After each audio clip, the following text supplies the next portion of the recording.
बसल बाड़ दिल में पियावा संगे रात तोहर कटता सोई के हम जगले करी बिहान जान रोजे रोई के हम जगले करी बिहान जान रोजे रोई के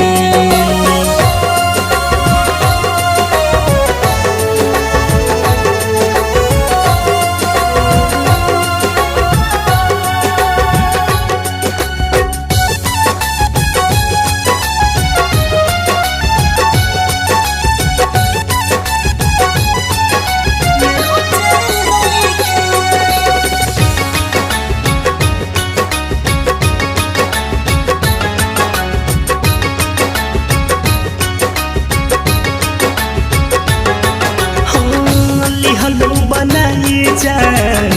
हमरा से दूरी बतावल न खुल के रहे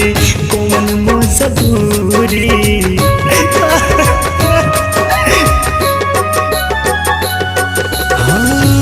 हलो बनाई जान हमरा से दूरी बतावल न खुल के रहे कौन मजबूरी दिहलो जवन बोझा गम के ओकरा के ढोइले हम जबले करी बिहान जान रोजे रोई के हम जबले करी बिहान जान रोजे रोई के Mixed by Ramita Recording Studio, Chakri Bazaar.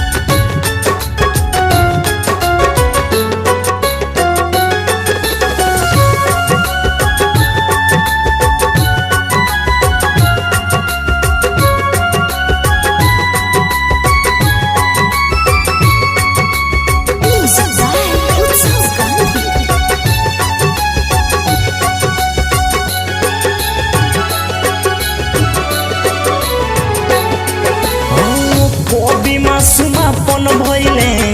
हम तो बेगाना पूछले बताव तो हसे बड़ भूस परवाना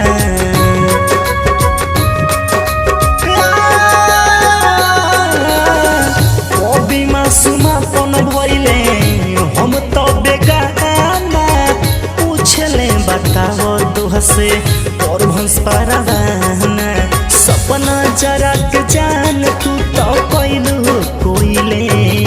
हम जगले करी बिहान जान रोजे रोई के हम जगले करी बिहान जान रोजे रोई के घुट घुट के जियो तानी हम मुश्किल में पैसे निकाली जब तू बसल बाड़ दिल में पियावा संगे रात तोहर कटता सोई के हम जगले